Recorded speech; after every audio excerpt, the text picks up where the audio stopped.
Welcome to Fly Nubian Money, where we help you master your mindset and maximize your money.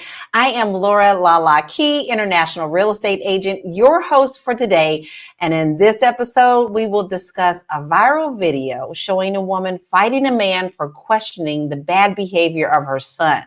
Now, this incident raises some critical questions about whether Black women are coddling their sons. And joining me are some powerful co-queens and mothers who will also share their insights on this important topic. Today, I am joined by Athena Gardner. She's CPA and women's wealth coach. I'm also joined by Lindsay Vertner, international mindset coach and speaker, Marlo Layson, journalist and TV producer, and of course myself, Laura Lalaki. Thank you everyone for joining us today. I am pretty sure you're going to see that this is going to be a very spirited chat, and I am pretty sure that we're going to have some very interesting comments.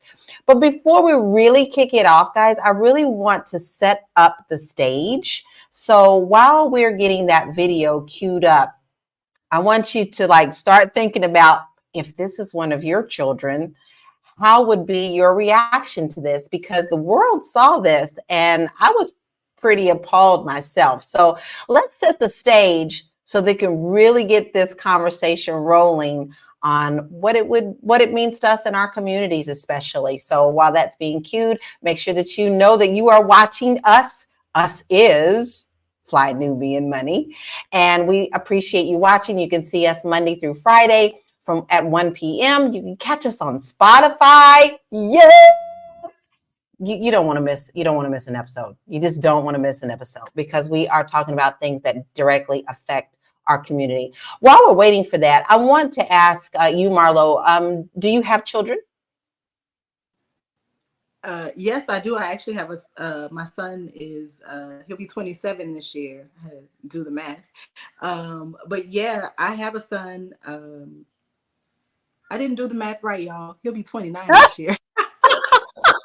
Girl, you forget after a while. Mine's 37, so I always have to go 1, 2, 3, 4, 5, 6, 7, 8. And I was very intentional about not coddling him, even though his dad said that I did, because our parenting methods were very different. But my ex was coddled. So I understood, especially from the perspective of a woman, what makes a good partner. There were certain things that I wanted my son to do. I wanted him to travel. I wanted him to work and find a career. All the things that I want for my daughter, I wanted for my son, and mostly for him to be a man and walking through this world as a Black man, being armed with preparation and knowledge of self. All of that's very important. So this video is very interesting to me. Yeah, this is right. After my own heart, and I can't wait for our company today to see it and get everybody's opinion, because it's wild to me. I don't relate at all. Okay, what about you, Lindsay? Are you a mother? How many children do you have? I am. I have two, a 14-year-old boy and an 11-year-old girl. So I'm like Marlo. I find that balance between nurturing and making sure that he knows how to be prepared for the world that's ahead of him as a Black man. And I also like to think about, okay, what would I want in my child's significant other, both for my daughter and for my son? So I try to find that balance between, raising them to be people that I would be proud of, that they can be proud of, and that their future children and future significant others would also be proud of. I agree with that totally. How about you, Athena? Do you have children? I do not have children, but I am the only girl in a family of, I have 4 brothers. So this topic is going to be very interesting because I'm just going to basically play from the perspective of being the only girl with 4 brothers and also dating men. But I think that's a very good perspective. So now that we've answered that question, let's go ahead and watch this video so that we can get into this deep chat. And be ready. Here we go. When we told her at one point Garcia's Apple Watch was pinging from inside of her house, this happened. That was coming from your house.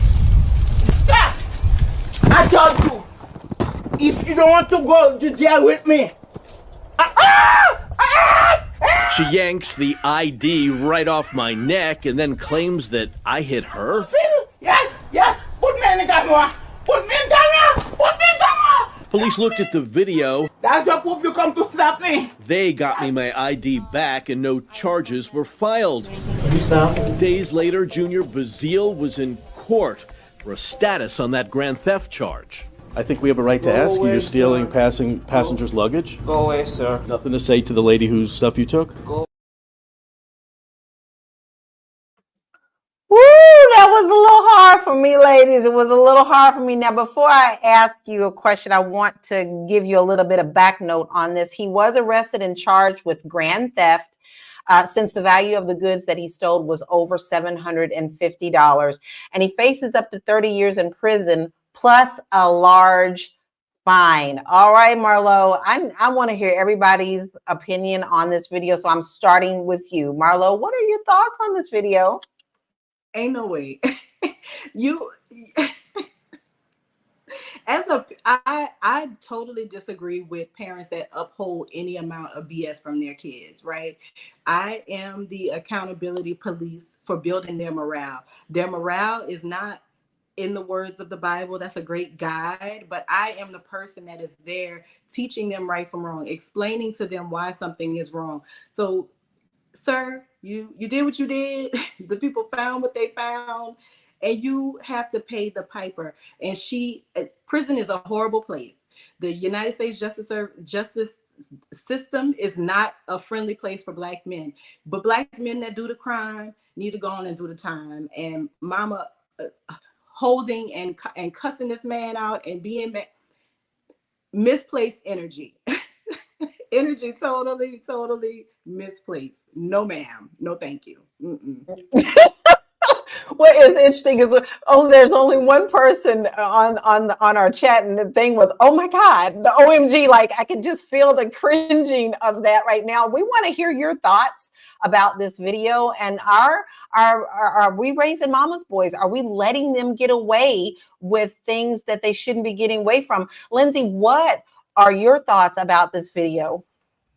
My first thought whenever I was watching the video was mental illness, because why are you acting like that? Just how she responded, her erratic behavior, and then seeing how the son responded when the reporter walked up to him. It is so much undiagnosed mental illness going around. And it was funny because as I was looking at the comments on the video, I noticed a lot of people saying that this is how all Caribbean mothers are. And I was like, oh, is it? I hope not, because it is not okay. And my children know, like, listen, you do the crime, you do the time. I'm going to support you and stick by you, but I'm also going to let you know that what you did was wrong. So don't come expecting me to be like, oh, my son, my daughter. Like, no, like, why would you think that it's okay to do that? Because I raised you better than that. And if that's the choice that you made to do something stupid, I'm not supporting that, but I'm going to always love you. That part, that's very important. And I will touch on that too, because it's going to bring this full circle. Athena, now you have a different perspective because you were raised in the house with brothers, and in your household, would this behavior be accepted, or was you treated a little differently than your brothers? All right, so this behavior would not have been accepted by me or my brothers, because I grew up in a very strict Jamaican household. And in Jamaica, we had a saying that goes, who don't hear must feel. And our parents were definitely into us feeling the consequences of our actions. So that behavior would never have flown. But I do think that there is something to defending the boys in particular that parents do have, and we can explore that even further. But I think that when men are not doing well, it does something to the parents that it doesn't necessarily do for the girl children. Like, I think girls are given responsibility in certain things earlier on in the gate, versus with men, it tends to happen later, but it might be too late by the time it happens, if that makes sense. It totally makes sense. And I think it all depends on the situation. Hey, if you guys are just now joining us, you are watching Fly Nubian Money. We are here every day, Monday through Friday at 1 p.m. Eastern Time. And if you don't want to miss us and you want to check us out every day because we got hot topics, you want to make sure that you text the word Queens, QUEENS, to 87948. And guys, guess what else? We are on Spotify. So all you have to do is go to Spotify and look up Fly Nubian Money, and you will catch us there too. And we are excited to hear your comments about our topic today, which is, are we raising our boys to be soft? Are we excusing their bad behavior? Now, I am a mother. My son is 37 years old. And he's, for the most part, has been a good kid. But he also understood, because I laid down the law early, I will always love you no matter whatever you do. But I will never excuse bad behavior. So while I may support you, it doesn't mean that I always accept the fact if you do something wrong, you're going to pay for it. I will be the one to march your butt right down to the police officer if I have to. That's the way I was raised. If it was something that bad, or it was the same thing, if you stole something, you marched that child right in there, whether it's girl or boy, and you make them account for what they've done. But there was a really good comment on our YouTube channel, and it is, as a Black man raised by two parents, I do believe many Black women are raising their sons not to be mature men.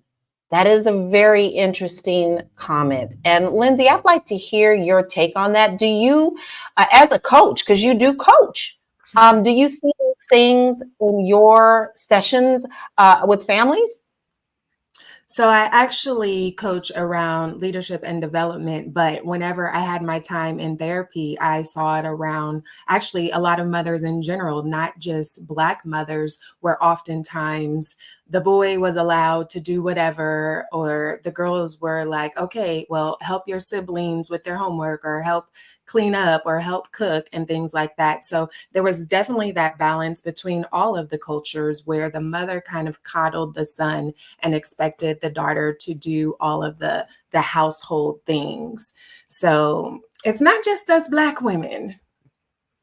No, but that brings up a good stat. And I want to share this stat with you before I throw a question to you, Marlo. So I'm going to change it just a little bit. I know we talk about our communities, but we need to see this as a whole as well. So in 2023, there were about 15.09 million children living with a single mother in the United States. And there were about 3.05 million children live with a single father. Now, of that, I was able to pull out more stats for 2022. Of those numbers, it was 4.15 million Black families that are single family households. Marlo, do you feel that this is in line with what you also see in media? Because it seems like the big shows always seems to have the guys being so macho, but still yet can go home to mama. So what are your thoughts on that, on how it's being portrayed? I think that a lot of, especially films, we're seeing it through the lens of a man, right? So we think about John Singleton's films, we think about Baby Boy or Boys in the Hood, right? You had the single father, but then you also had the single mother, and she had one son that was good and one son that couldn't stay out of trouble. And then he was the long arm of the law, Furious Styles, right? He kept his son in check. Even if we look at films like, I can't think of one of the mafia movies, right? Where Joe Pesci's a gangster, right? And he goes home and his mom's like, he wants some meatballs. Like, I think a lot of it is we are seeing an accurate depiction of the way that men view their mothers and their relationships with their mothers. I think it is a pretty accurate. It's probably pretty accurate, yeah. So it's the question of, is art portraying life or is life portraying art a lot of the times? I'm loving the chats that we are getting, and I would love to hear if this is something that would be acceptable in your household. Have you experienced this with your children? And we just threw up a great slide, but I want to call it back up. because this is tied into something that is pretty current right now. According to the Daily Mail, the only woman standing behind him, P. Diddy, as under fire, Sean Diddy Combs, whichever he's calling himself this week, is staunchly supported by loyal mother Janice amid the federal sex trafficking probe. A look at the former model's life and relationship with her son. So they dug a little bit deeper into their relationship. I do know that she did come out on Instagram and said that she felt for Cassie, but it also threw her back into her own trauma. And I thought to myself, that's not the time, lady, to throw up your trauma. But this goes to show to me that she's still behind him and supporting him in a way. But how do you think that this is a conflict for her? Athena, do you think that, I mean, you're single, Sean is single, he was dating women. This is not the first time that he's done this, according to them. Do you feel like you've dated men that are in this type of situation where they're mama's boys? Oh my God, that's like a big thing in the dating pool right now. Like, dating is like a cesspool. So if anybody in relationships, stay in the relationship, work it out.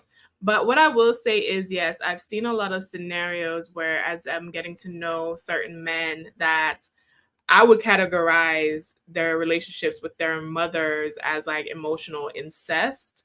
So for those of you who don't know what emotional incest is, according to the American Psychological Association, emotional incest is a form of emotional abuse. And it happens when a parent or caregiver uses a child for the emotional needs that should be attaining from their adult romantic partner. And 5 signs of those of emotional incest is relying on the child for support, putting their needs before the child, invading the child's privacy, using the child like a love life partner, and feeling jealous of the child's relationships. Okay. So that is something that is very common in dating. Like, you're prioritizing your mother like she's the woman in your life. And I think that even with the video clip that we just saw, when you are that passionate about your son to the point where you are going out of your way now to do certain things, I would categorize that as emotional incest relationship. And like, I think Marlo mentioned it, that Think Like a Man movie, when that one girl was dating the guy and the mama was always in the way, that's an issue. Now, for me personally, I avoid men like that because I was like, I ain't got the time and I don't want to deal with your crazy mom. But, to each their own. But it's good to see that a man actually cares for his mom. That's something that I also look for as well. But there is a line. Agree.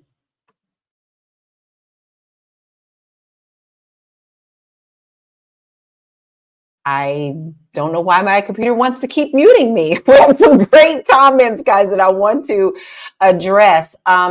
Pretty Richie says, mama's boys can be very valuable in relationships. This is a different perspective, especially if that man values their mother. Usually a man treats his wife the same manner he cherishes their mom. I think that's a very interesting take. Because a lot of the times I do hear women say, look at how he treats his sisters. Look at how he treats his mother. He will treat me the same way. But I think it's a very fine line where you're being such a mama's boy where you're ignoring the relationship that you currently have. And when a mother can overstep into that relationship, I have actually seen divorces because the mother has stepped in so much and the husband listens to the mother more than he honors his wife in those vows. Lindsay, I would love to hear your take on this.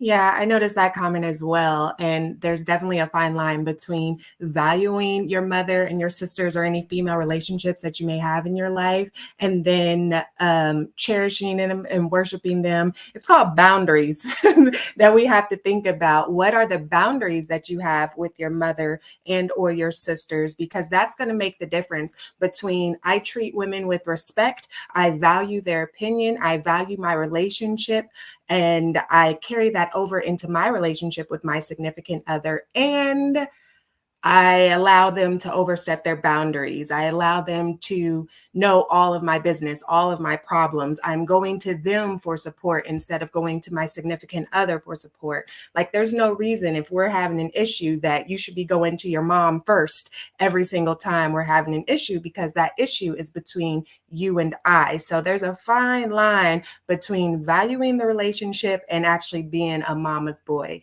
Because most women, they say, we don't like mama's boys. Yes, we like when you respect your mother, but not a mama's boys. And it's the boundaries that's going to make the difference between the one or the other.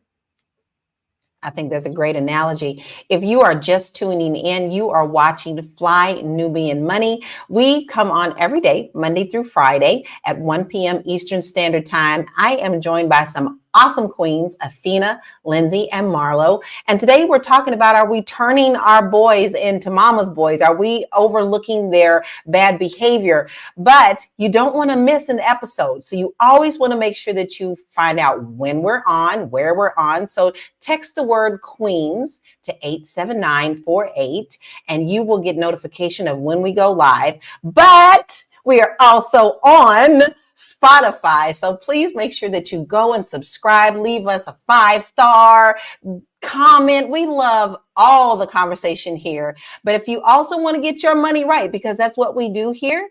We help you with money as well. We talk about financial things. You want to make sure that you join us at flynubianqueen.com, where you'll get free financial resources, courses, and more. So, all right, we get ready to get back into this conversation. I want to know, Marlo, you have a son. So, in your opinion, when you were raising him, did you raise your daughters in a different manner than you did your son, or was it equal? We do know that it's important for men to be in boys' lives, but it also is important for women too. So let me get this statistical thing up first, and then we'll talk about that. Historical race and gender ideologies reinforce differences how Black boys and girls are parented. So this ties into my question to you. A theme from the original study data emerged around the reoccurring notion that in many Black families, Black girls are raised and Black boys are coddled during childhood and young adulthood. Did you find yourself doing this as a mother in your household? I did not. My son definitely was imparted with a lot of responsibility because I intentionally did not want to raise a mama's boy, right? He is, all forever my baby, right? But in terms of him going out into the world, it was much more important to me that he was a good partner, that he was a sound provider, all the things that we define man by, right? He goes out, he's a hunter-gatherer in all the ways. And I think that to me was more important because I did marry somebody who leaned a lot on his mother for adulting support, right? Who always needed a push, a little shove, a little extra motivation. And so in seeing those qualities, I just was trying to do something different. But I think that it's important for you to not do the double standard when you have, I have a boy and a girl there. Well, I have 2 girls and a boy. The oldest 2 are 6 years apart. And so she was going to see him in his teenage years. So I was trying to set boundaries because I don't want you out all night thinking it's cool because you saw your brother do that, right? And now I got to turn to you as a woman and say, you can't do it because you're a girl and he's a boy. Like, that's crazy to me. And I was raised like that, right? My brother could do things at 17. When I became 17, I couldn't do those same things, right? My expectation was a little bit different, not super, it wasn't a whole lot of difference, but there was some difference between the way that my brother and I were raised within the same household. So I definitely didn't want to do that. So I did my best. I did my best to make sure. But I think that's all we can do is our best. I mean, we do our best, and then in hindsight, sometimes you may go back and go, well, maybe I should have done that a little differently. But you do the best in the time, right? All right, Athena, I'm going to throw that question to you because how are you seeing that in the dating world with the coddling?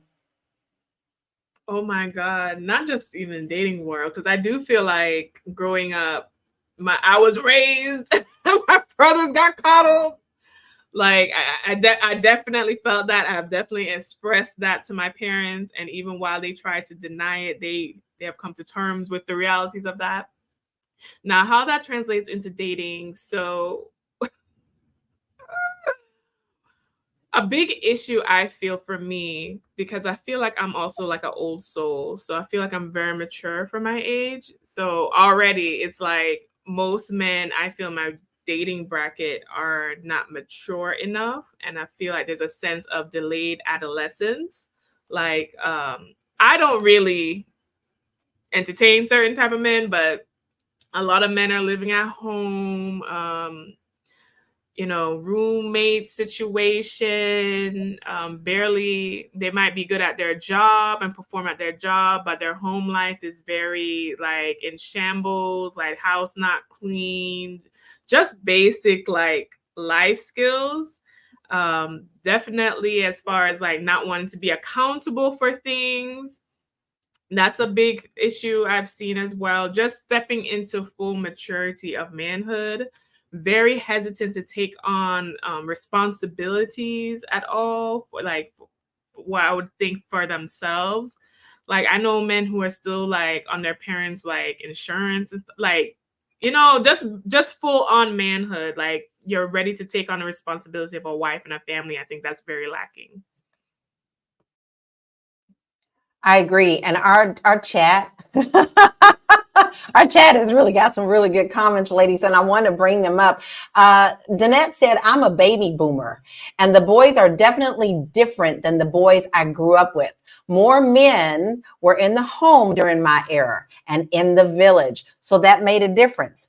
I think that is a very important thing. And we're seeing, we talked about single mothers.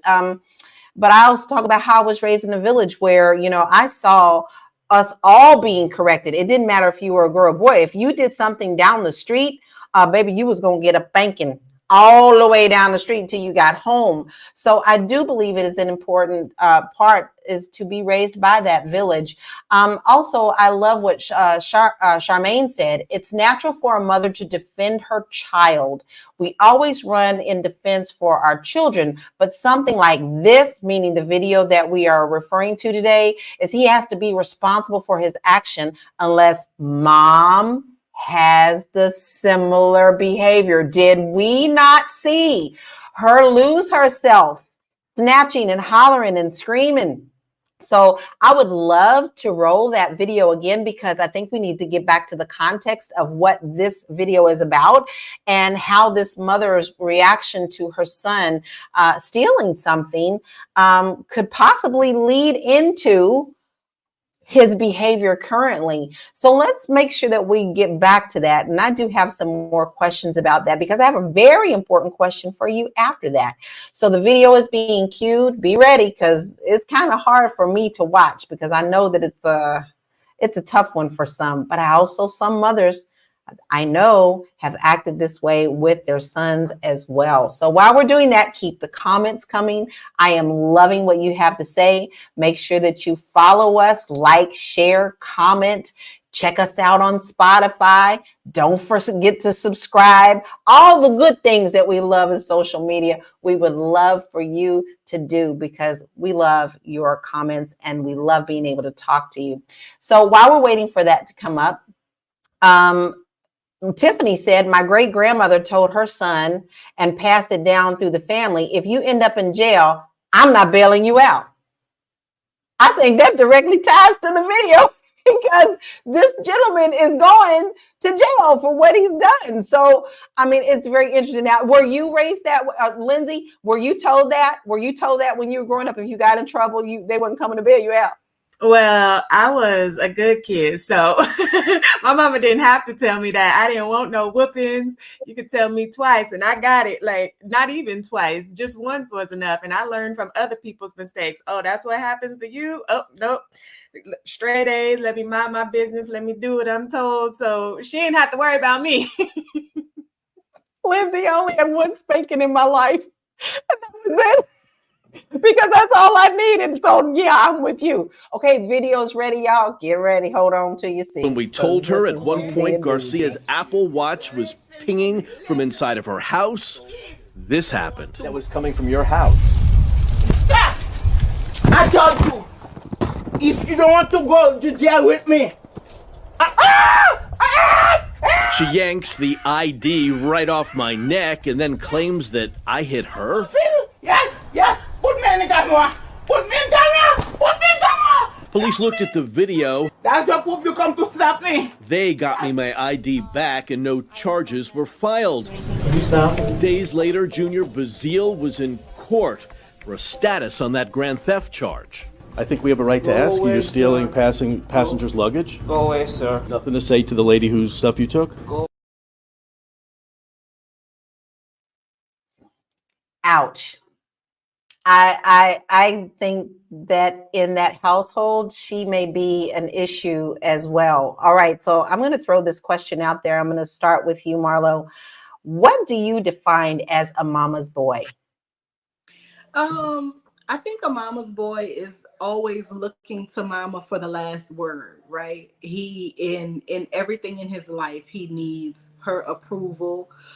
He wants her kind of to hold his hand through everything. Like we see the definition, lacks self-reliance and is overly dependent on his mother. This is a man who is not making too many decisions on his own. And I don't mean just like, hey, I got this going on, I'm kind of leaning toward this, but I want to run it by you to see. No, this is, what should I do? And leaving it to mama to decide that. Or maybe she's real super pushy mama and she just getting right on in there and giving her opinion whether he's asking for it or not, and the expectation from her is that whatever I say goes because I'm mama, right? So I think that there's a double dynamic. There is the man that kind of takes care of his mom and you know, he's going to make sure she's good. Maybe he pays a few bills or he throws her a few dollars. But then there's the man who is in a weird symbiotic relationship with mama, right? He will not unlatch. He is latched for life. And with that man comes this lack of responsibility, this lack of accountability, because she's always going to be there to step in front of him and explain what he had meant was, or what he had wanted to do, or this is why he is who he is. She is kind of like his mouthpiece, right? So I think that there's two, and I think the two types of men get lumped together, but for sure, the one that you want to avoid is the man that's always consulting with mama, and mama is a big part of his decision-making process. I don't think that is a worthy mate. I think he's a worthy mate for his mama. I think I'm gonna make the worthy way for his mama. Okay, that's a good one. Athena, what do you consider a mama's boy?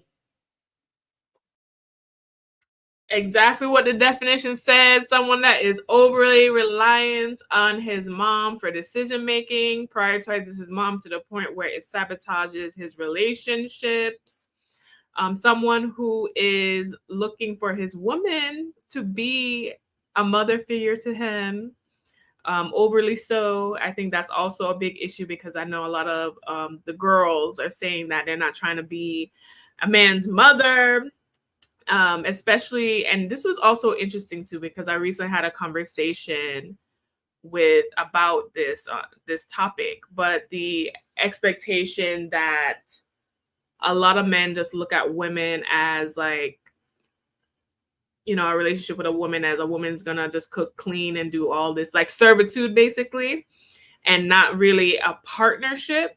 So a lot of mama's boys tend to have that as well. And I want to also reiterate this, because I know people are going to be upset, but there's nothing wrong with taking care of your mother. It becomes a problem when it impacts you having a healthy and productive relationship with a woman. I think that's important for us to know. You can respect your mother. You can always be your mother's child, but you also need to understand that when you're in a relationship, that is not your mother. That is two different households and two different dynamics. And I think that's where a lot of the gray line comes in. Lindsay, to you, what do you consider a mama's boy? Well, I think these lovely ladies beside me have answered it perfectly, and I don't have any more to add to that. But I do want to make sure that we understand that keyword is boundaries today. That's what makes the difference between a mama's boy and somebody who respects the women in his life. But in looking at some characteristics of a mama's boy, it can go in either direction, where one, they become narcissists, or they have this grandiose image about themselves where I'm always right, I'm superior, I can do no wrong. And that is where we don't want people to be, because that's where we end up like the guy in the video, getting into trouble and not taking accountability for his actions. But on the other end, it could also go in a different direction, where they lack resilience, they have low self-esteem, they become a pushover because they don't know how to problem solve, they don't know how to speak up for themselves, because their mom is always solving all of their problems, always talking to them or talking for them.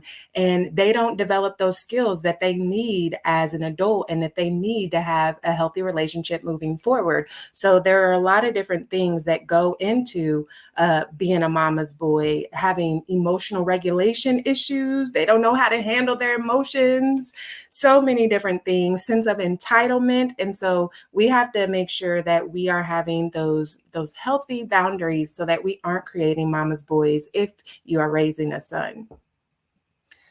Agree. Now we talk about financial things here. This is what our focus on. So I do want to talk about some of the financial ramifications of this. I found this very interesting. The cost. Are mothers too quick to excuse their son's behavior? Okay, that's what our topic is. But buying food to paying for a cell phone plan or covering health and auto insurance, nearly half, or 47% of parents with a child older than 18 provide them with at least some financial support, according to a report by savings.com. These parents are shelling out $1,384 a month on average. And that's what this report talks about. Now, I find this very interesting, that they chose the age of 18, because honestly, we say that that's when, you're an adult, but usually when you're an adult, you have a full-time job. This 18 usually says that you just got out of high school, you're getting ready to go to college. But in the fact of the things, I do know some mothers that are paying their sons bills, and they're in their 30s. And I'm just really interested in knowing, is that something that you would do for your child? Marlo, is that something that you would do after a certain age, or are we coddling them also financially? I could not wait until my dog she wants to go outside. I could not wait until he got of age and could pay his own cell phone bill. I could not wait to hand over certain responsibilities to him and to his sister, just to welcome them into adulthood, to have them be responsible for something, to have them to understand the value of things, right? So I think I was not spending $1,300 a month supplementally for a person who was in college and also working, because that's also part of managing your expenses, right? Oh, you can't contribute to the family phone plan. Okay, well, there are other plans that have a fixed amount and a fixed rate, and you still get good coverage. So you need to look into that. And I think there's nothing wrong with cutting the cord with our kids. There's nothing wrong with releasing them into adulthood. The worst thing that's going to happen is that they're going to learn a lesson, and they're going to get some type of valuable information from that experience. So I think, yeah, no, I'm not supplementing a lifestyle. You got to know how much things cost. You got to prioritize what's important to you, right? You got to play Xbox Live, or you need to have a cell phone so that you can do what you got to do. Life is about decisions. And I think that there's nothing wrong with you introducing your child to responsibility and sound decision making is in terms of financial growth and understanding. I think that is it worked for me. So I would say it worked for me, putting them out there with baby steps and giving them small responsibilities. I think it's nothing wrong with that, and I think that parents should do it as soon as possible. That's what I recommend. You get them that financial experience as soon as possible so that they understand what the real world is like. I agree. In my household, we had allowances. Once that allowance was gone, it was gone. You didn't ask for any more. You could earn more if you wanted to earn more, but you still were responsible early. And that's what taught me. And I did the same thing with my son, about financial responsibility.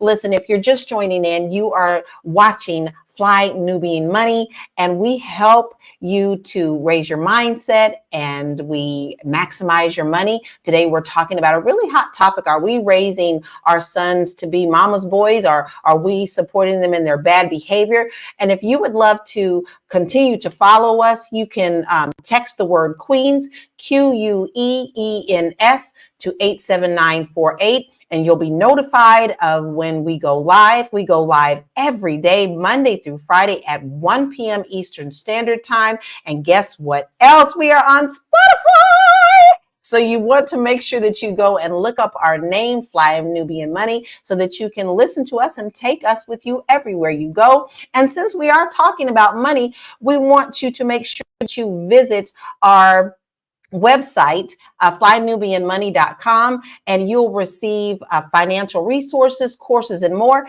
And you'll be able to share them with your sons and maybe get some ideas about sharing those with their daughter as well. We have some really great comments, and I want to address some of them. Sandra T said, if my son got into financial jam, I helped, but otherwise you manage your money. I will not be a constant helper with finances. I think that's how I pretty much raised my son too. He knew that if he needed something very big, we would work something out with him, but he, for the most part, was responsible for his own bills. Second Choice said, I come from a married household. I have a twin sister and a younger sister. My father was the discipliner, basically the law and order, and my mother was the nurturing one of the family, and children need that back. I actually think that that is also a part of what I say in the village. In some cases, if you're a single parent, make sure that you surround yourself by a really good village that boys and girls can be in that village and taught the right thing to do. I do want to ask you, Athena, since we're dealing with money, is there something that you have seen in your business that you can do to help your children, girls and boys, to teach them early enough to manage their money so that, you don't always have to go back to mama and daddy for anything that you need in the future? And I'm talking after 21. I'm just going to say after 21, guys. 18, I still think that's a little too early in the mindset when you're just getting out of school. Not that you can't teach them early.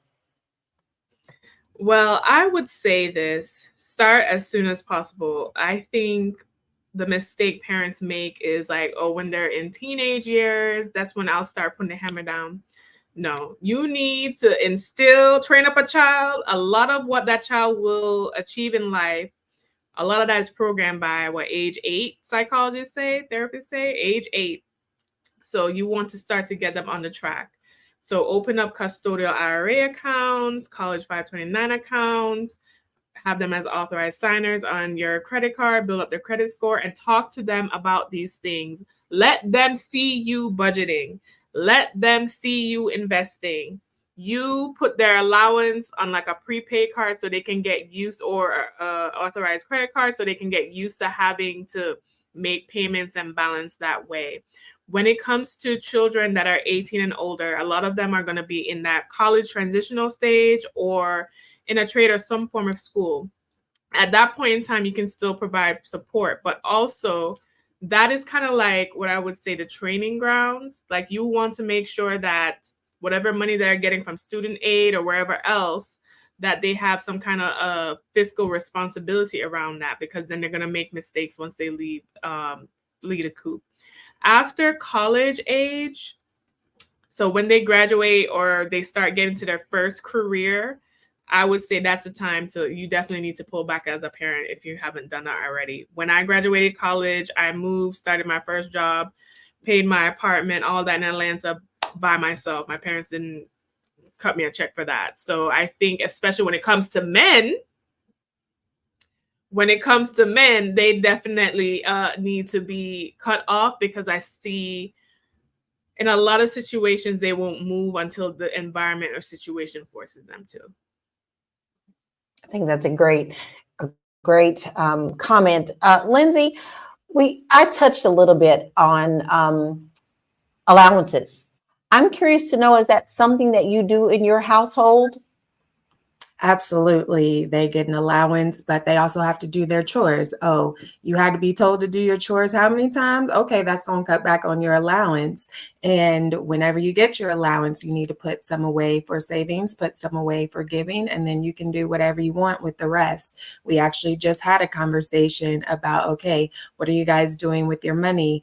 And because they had a whole bunch of birthday parties, and it was like, I'm paying for a whole bunch of birthday parties for all these other kids. Like, what's happening? We need to review finances a little bit.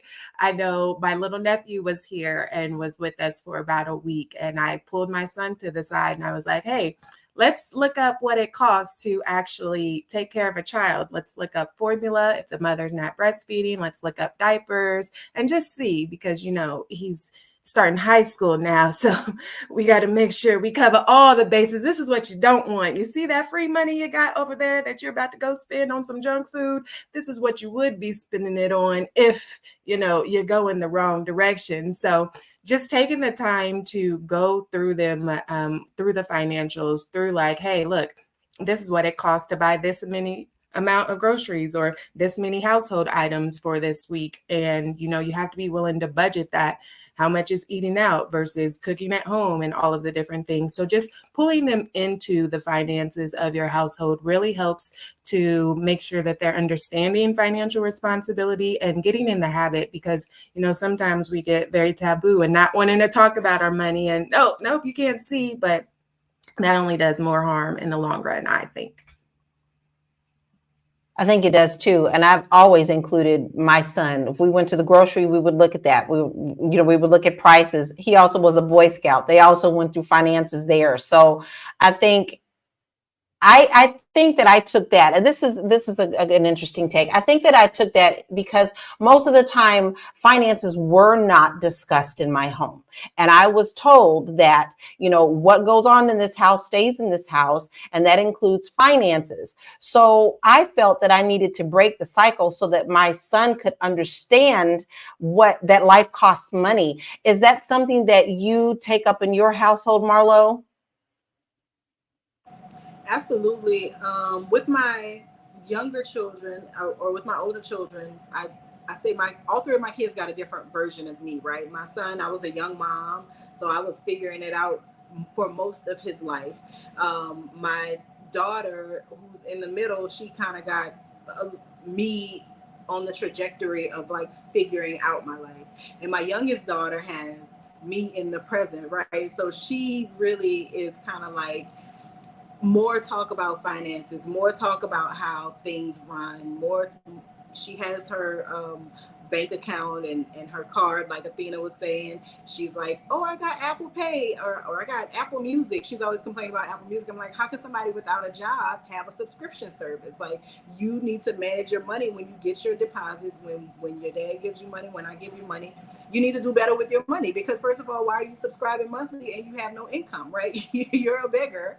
You cannot be out here subscribing with monthly fees. So just being honest with her so that she has a realistic perspective, because I think we forget children in this day and age live with the internet, right? And the perception of stuff is just free. People just send you things in the mail. Oh, I could be an influencer and I don't have to work. Like, everything is under the veneer of false.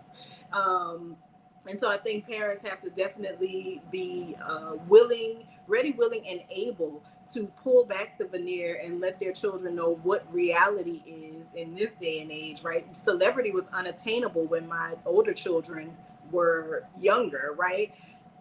My youngest daughter, anybody and everybody can be a celebrity. So the perspective that people have because of social media, because of the accessibility to inside people's lives, right? To be able to get that peek. I think that the job of the parent now is about reality. It's about making sure that they're not clarnering their life away. They're not afterpaying their lives away, trying to keep up with everything that's going on. Why do you have $150 worth of product in your Shein cart? Let's look through this and make sure that you've made the most practical choices, because your budget is actually this. How can, but you got to be honest with your kids. I think the time of kids being seen and not heard and in a corner and not getting into adult matters until they get to adulthood, I think that is setting your children up for failure in life, your sons and your daughters. I agree. I love this comment that we have on the screen right now. Second choice says, yes, but I'm not perfect. He was answering someone else. I have had my bumps in the road, but my father taught me how to fall and get back up. And I think that ties right back in is, are we coddling our sons? It's okay to fall. It's okay to falter. It's okay to stumble. But are we going to go, oh, baby? You know, it's like when a baby falls and they get up and they think, did I hurt myself? Well, if you immediately run to them and go, oh, baby, they immediately start crying, right? But if you let them think about the process, they may just think to themselves, yeah, I'm not hurt, and get up and move on. I actually think that this is a wonderful topic. Now, don't forget, ladies, we said that parents can be paying up to $1,300 a month assisting their children. And that's $1,384 out of their pockets to pay for their children's expenses after the age of 18. And so where are they putting that money? That money could be going toward their retirement. Donna says, I stopped buying gifts. I place the money in an account and they have a choice to put it on a CD or a stock through preferred CD. I absolutely love that idea. She's teaching responsibility of finances to her children and allowing them to choose where they want to put it. So they have to understand the process.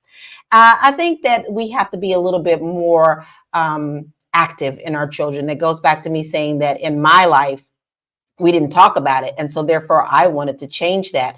Athena, is that something that you do? Oh, here's a good question for you, Athena. Do you help with children learning finances early? Because I know that they have courses. Is there something in your area where someone could go to help start teaching their children these financial principles early? You know what? I actually used to do live workshops at the library and teach these things. And I always have plans, right? So in the future, I do plan on releasing like a financial literacy game, but that's in the future plans. What I really, most clients do right now as they're doing their financial planning with me, we do discuss that in the context of their children and what their children need to know when it comes to finances. And I think that that is so very much needed, because look at the stats. Almost half of parents are still paying for the financial bills in some capacity with their children. So I think that, you know, there needs to be more of a structure with that. And I also think that the school system needs to be, you know, revised to include that. Now, I know that I live in a good state of Florida. Our governor is not the best, but however, what I do appreciate about him is that he put in a mandate to teach some finance education within high school within the state of Florida. And I think that needs to expand to all of the US states, and also not just high school, but before. I agree, because when I grew up, we had home economics. And we kind of had to learn how to cook, not only just cook, we had to learn how to manage a budget. We had to learn to do all that. They took that all up out of the schools. And after that, people just went mad. You know, they take all the things like, to me, that are life skills out of the school. Lindsay, I have a question for you.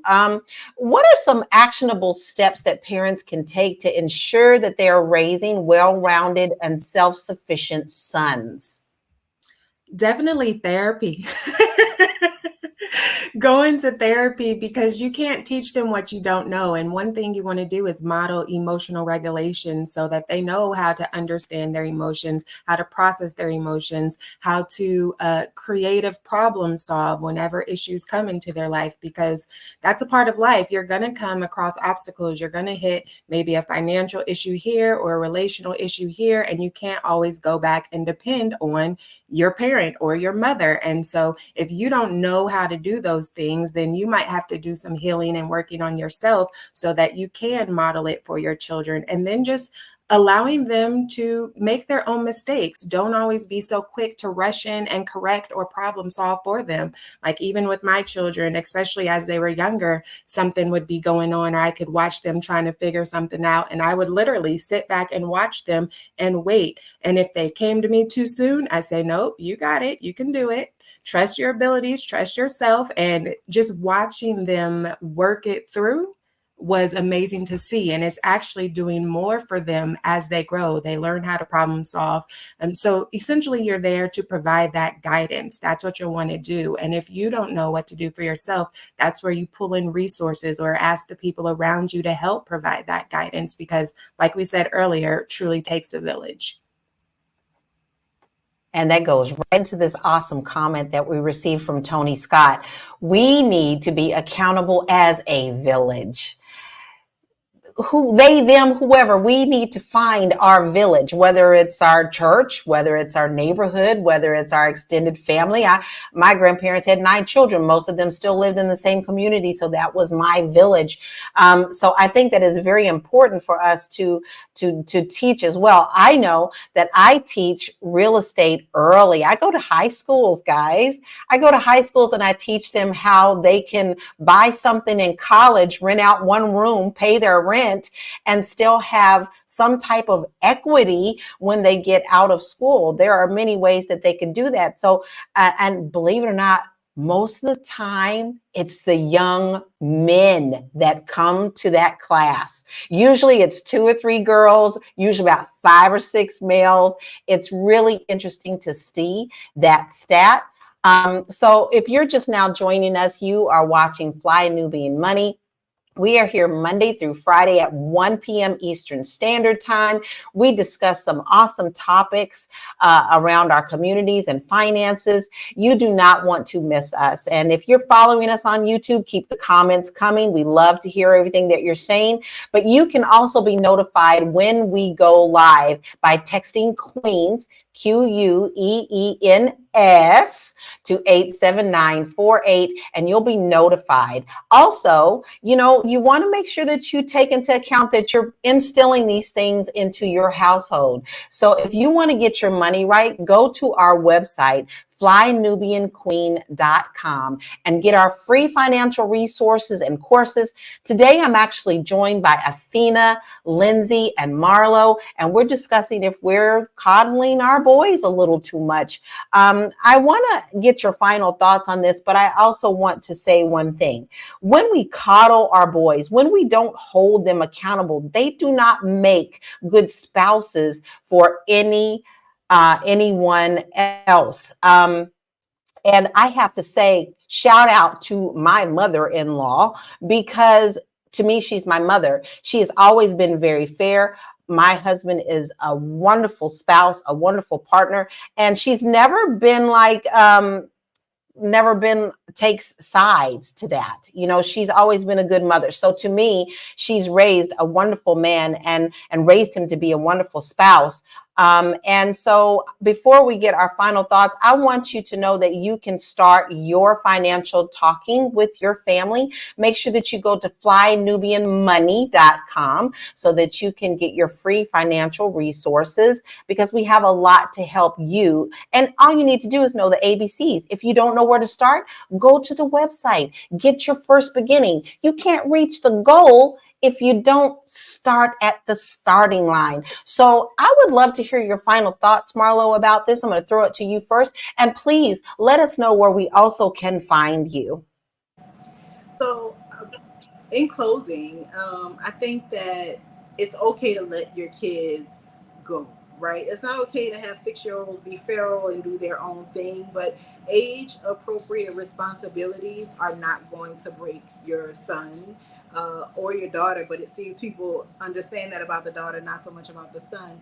So giving them responsibility, allowing them to make choices, talking to them about the decisions that they make when it's probably a better decision could have been made, always communicating, always talking to them, always reassuring them, not that they're perfect and great and amazing, but that they are doing the best that they could do in the moment. I mean, unless they're not, then you got to correct it. But take care of your kids, take care of your sons, but don't coddle them. Make them ready for the world. Make them tolerable in the workplace. Make them somebody that people are happy to come home to every day once they start venturing out into relationships, and make them a good, accountable citizen of the world to give things and not to just be taking my luggage when I'm flying. What is wrong with you, Junior? Brazil, whatever your name is. That's it. You can find me. I'm a journalist. I write community and legal or legislative pieces and feature pieces. I'm all over the internet by my name, Marlo Layson. Also, you can find me on Instagram. I am over Marlo. That is my first name backwards and forward _ and that's where you can find me. Be sure to follow the Queen right now. Get your phones out. Make sure you follow all of us and make sure you follow us here. Keep the comments coming. Lindsay, what are your final thoughts and where can we find you? Yes, my name is Lindsay Vertner, international mindset coach and speaker. You can find me at liveafirstclasslife.com. And my final thoughts are just remember, it is a fine line between coddling your children and actually raising them to be impactful, accountable, and effective adults. So as long as you are, giving them the opportunity to make mistakes, but letting them know like, hey, if you hurt yourself, I am here to help you put on that Band-Aid or heal your wound or whatever, but I am not going to solve all your problems. And knowing that they are their own person, and we have to understand that our job as parents is to raise children to be able to be an adult on their own, because we won't always be around. And so we got to make sure that we set them up for success mentally, emotionally, financially, physically, spiritually, in all the ways so that they can survive this thing called life. Body, mind, and soul. You got to get them all in balance. How about you, Athena? What are your final thoughts and where can we find you? My final thoughts is this, that we need to put men in position and hold them in an accountable way as we're raising them, as women who raise sons, that they become men who can actually be good, productive father and husbands. For those of you who are interested in finding me, you can find me at wewealthwomen.com. My name is Athena Gardner. I'm a CP and women's wealth coach, and I help women level up financially. Thank you, Queens. I really appreciate all your comments. Guys, we really appreciate all of your comments too. It seems like our chat was really hot today. And I am Laura Lala Key. And my final thoughts is this. If you don't know where to start, then all you need to do is to open your mind to change things. Don't continue to be the cycle. Break the chain and start raising our children to be financially responsible, emotionally responsible, and just a good person in general. My motto for life is be the light. So be the light for our children, whether it's yours, find one in your community that needs a little bit of light. And if you see someone struggling, always give a helping hand. You can find me at bit.ly/Laura Key Info. Now, thank you, Queens. Thank you, audience. Thank you, watchers, for your insightful perspectives on this double standards in parenting and their impact on our sons. Remember, balancing parenting is the key to raising independent and responsible adults. For our listeners, if you're navigating these challenges, seek support and resources, and we've got that for you at flynubianmoney.com. So go on over there and download your resources. And don't forget to catch us on Spotify. But most of all, we want you to make that you tune in Monday through Friday at 1 p.m. And all you got to do is look for us at Fly Nubian Money. And you can catch us by texting Queens QUEENS to 87948. This was an excellent topic. By no means do we always get to touch everything, but at least we put something in your brain that can grow and thrive. Thank you for joining us. We appreciate you, and we'll see you again next time. Thank you, ladies. Bye.